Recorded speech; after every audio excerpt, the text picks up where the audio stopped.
Coucou, une fois n'est pas coutume, je suis dans ma cuisine. Ah, ça résonne. Ça résonne dans le four parce que le téléphone est posé sur le four. Non, mais il y a mon poêle là-bas qui souffle un peu fort, donc voilà. Je fais la vidéo parce que c'était maintenant, en fait, j'étais en train de casser des noix. J'adore casser des noix comme ça. Voilà, il y a quelque chose de manuel. Je décortique. Voilà, en fait, c'est vraiment un art, comme un art, et puis une façon d'être ici et maintenant. Et il y a quand même le mental qui vogue avec différentes idées qui passent. Et il y avait vraiment un sujet là qui était très présent, c'était la comparaison avec les autres.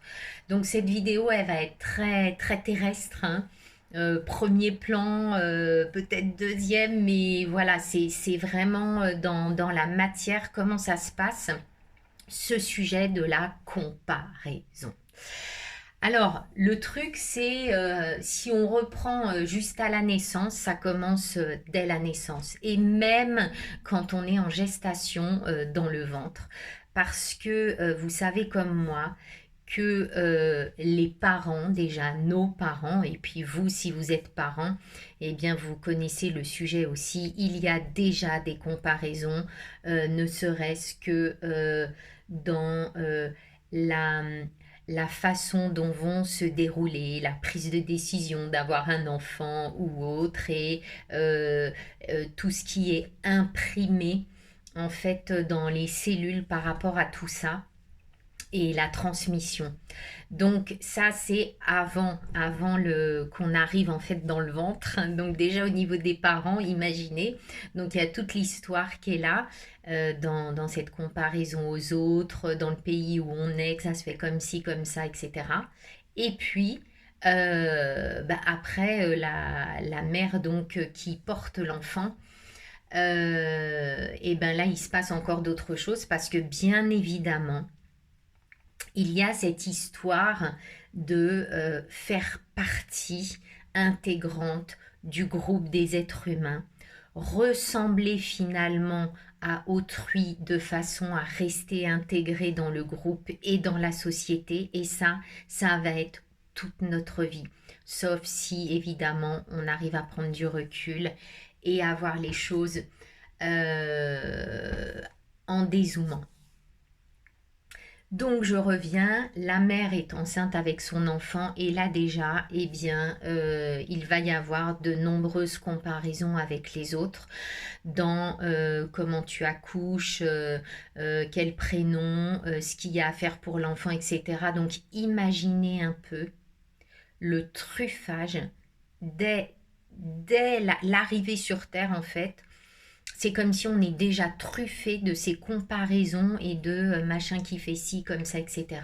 Alors, il me semble qu'il y a beaucoup plus d'écoute intérieure aujourd'hui de la part des parents dans leur chemin personnel par rapport à eux et à leurs enfants.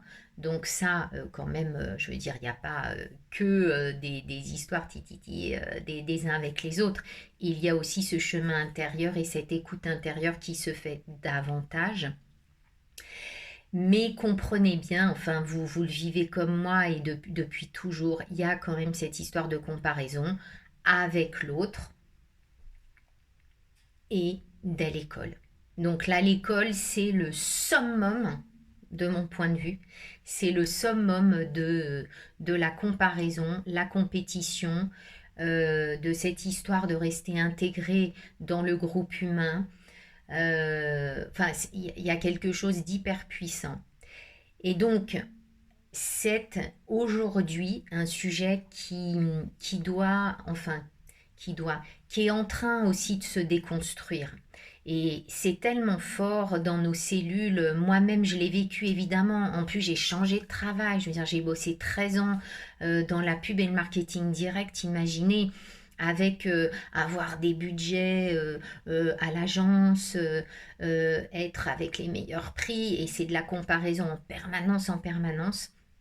Sachant que je me souviens très bien que à certains moments, j'ai vraiment intégré le fait de dire voilà moi ce que je ressens par rapport à cette décision et que voilà, j'ai pu poser des choses comme ça à ma direction quand je bossais en entreprise.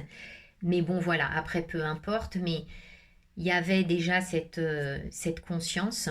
Et en fait, c'est une grande souffrance, cette histoire de compétition.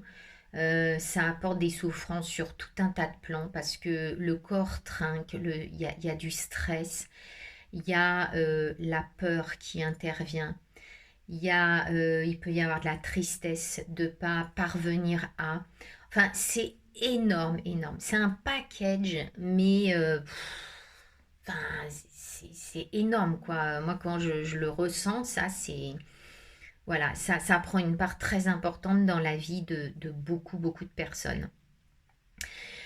Donc, pour poursuivre, l'école, donc là, je vous raconte pas, c'est le challenge en permanence et combien ont eu les autres et toi, et t'es classé combien, etc. Donc, on n'est que là-dedans, hein, que du. Enfin, moi, rien que d'y penser, moi, ça m'épuise en fait parce que ça pompe une énergie de dingue chez tout le monde. Et puis, avec surtout cette peur d'être hors de, en dehors du groupe, en dehors de la société, et donc de ne pas être reconnu, et donc de ne pas être aimé. Donc le sujet, il est sur plein de plans, plein de strates différentes, avec les parents, la famille, les collègues, les groupes, le sport, donc tout, tout, tout. Imaginez cette empreinte de dingue qui est là, mais en permanence. Donc là, je vous parle vraiment sur le plan purement terrestre, où là, je ne vais pas dans des strates au-dessus, où je peux prendre du recul, etc. Et donc, déjà, de comprendre que c'est quasi imprimé dans nos cellules. L'autre sujet là qui me vient direct, c'est l'ego et le mental. Donc, nous sommes forgés de cette façon-là et ça va endurcir et cristalliser au niveau du mental et de l'ego, d'autant plus ce système compétitif. Donc, par rapport à tout l'environnement, mais c'est aussi à soi. Ça veut dire que moi, je vois bien, j'ai rencontré plein de gens, mais qui placent la barre hyper haute pour eux-mêmes. C'est-à-dire que si ils sentent qu'ils ne sont pas suffisamment au niveau, mais c'est dévalorisation, mésestime. Et d'ailleurs, c'est le sujet de base, ça aussi. C'est-à-dire mésestime, dévalorisation, parce que je n'ai pas atteint un certain objectif intérieur, rien que intérieur. Donc tout ce qui est à l'intérieur est à l'extérieur, tout ce que je vois à l'extérieur est à l'intérieur. Et donc là, en ce moment, ça vient nous chercher, mais très profond, hein, tout ce qui se passe, et ce sujet peut être très présent, parce que ça va faire euh, sortir davantage la présence de l'ego, du mental. Il y a beaucoup de gens qui changent de métier aussi, donc je ne vous raconte pas la peur, les angoisses, etc. Et les autres et machin. Et vous voyez, même le fait de parler, là, de tout ça, je trouve ça mais vraiment fatigant. Alors, comment ça peut se passer de façon plus détendue? Qu'est-ce qu'on peut faire en fait? Déjà, la première chose, c'est vraiment de regarder le fonctionnement. Donc, si je prends encore du recul, c'est parce que j'en reviens toujours à ce recul et à ce petit pas de côté où je vais devenir vraiment observatrice de ce qui se passe et de mon mécanisme de comparaison en permanence, qui génère de la souffrance et de la tension intérieure et aussi des émotions. Donc, quand je peux m'extraire de ça et regarder, déjà, je peux ressentir mon corps qui peut un peu respirer, ok? La deuxième chose, c'est que quand je regarde justement cette situation, si j'essaye d'imiter l'autre, le voisin, de faire la même chose, d'être à ce niveau, etc., je me mens. Parce que je suis un individu unique, une être humaine unique, qui a ses propres caractéristiques, sa propre histoire, son propre champ d'évolution. Donc, si j'essaye de faire comme le voisin, je joue un rôle de théâtre sur une scène de théâtre, sachant que la vie est un jeu, on est bien d'accord, ta ta ta ta. Bon bref, je vais pas épiloguer là-dessus. Mais là, on reste sur ce plan, ce même plan, où je vais jouer un rôle qui n'est pas relié à mon essentiel et à mon essence, hein, c'est-à-dire mon âme, là, à l'intérieur, qui me guide à chaque instant, qui est présente tout le temps, toutes les fois où j'ai besoin de l'interroger, je peux l'interroger. Donc, ça, on le fait un certain temps, hein, de regarder un petit peu, voilà, d'essayer de faire du mimétisme, etc. Mais il y a un moment, ça va pas très loin tout ça, parce que on est démasqué. Donc on est démasqué, mais de soi à soi, et on se dévoile de soi à soi. Et donc on s'aperçoit, bien sûr, que on n'est pas au bon endroit de soi pour vivre ce qu'on a à vivre. Donc, le truc, c'est dans cette conscience qu'il y ait un réajustement en conscience à l'intérieur. On peut le décider, on peut faire le choix éventuellement. Et puis, justement, pas à pas, il n'y a pas besoin de révolutionner des choses, mais pas à pas de sentir que lorsque j'œuvre et que j'agis, que j'ai un élan, d'où ça part de moi. Si c'est l'ego, si c'est le mental, si c'est une émotion d'avoir vu qu'il y avait ci et ça, donc il faut absolument faire ci et ça.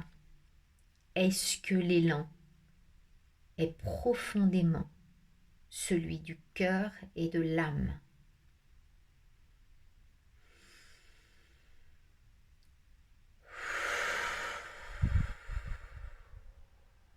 Et moi, ça m'incite vraiment à respirer. Parce que la respiration de la vie est là.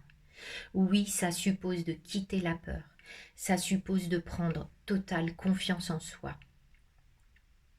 Tout est en train de se déconstruire, là, tout, sur tous les plans, de façon à ce que nous allions vers une renaissance. Et c'est intérieur, c'est intérieur. Osons déconstruire, osons être nous-mêmes, osons nous planter. Oui, on se plante. Là, moi, je vois bien toutes ces dernières années, j'essaye des choses, des élans, des choses qui viennent. Et oui, parfois, je vois bien que ça part pas du bon espace de moi. Mais je suis vivante. Je suis vivante, je fais des expériences. Et je suis toujours là, je suis pas morte.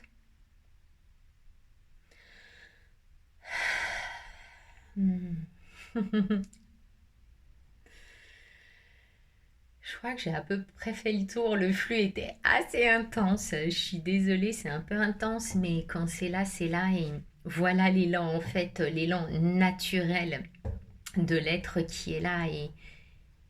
Et il se dit ce qu'il doit se dire.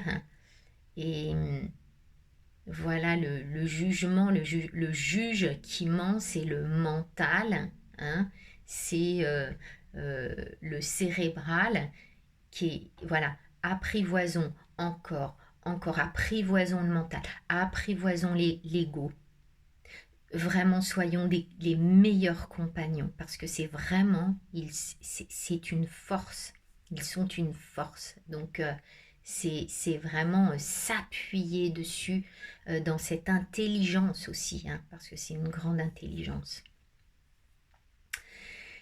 Donc voilà ce que j'avais envie de partager sur ce sujet de la comparaison, qui est bien sûr juste un mot posé, mais qui englobe tellement, tellement de choses.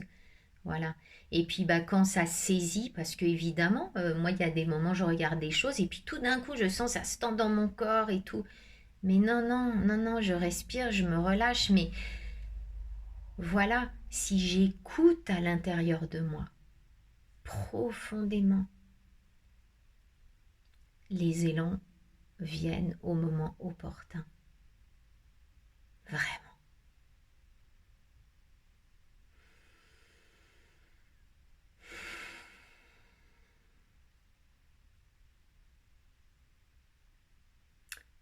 bientôt.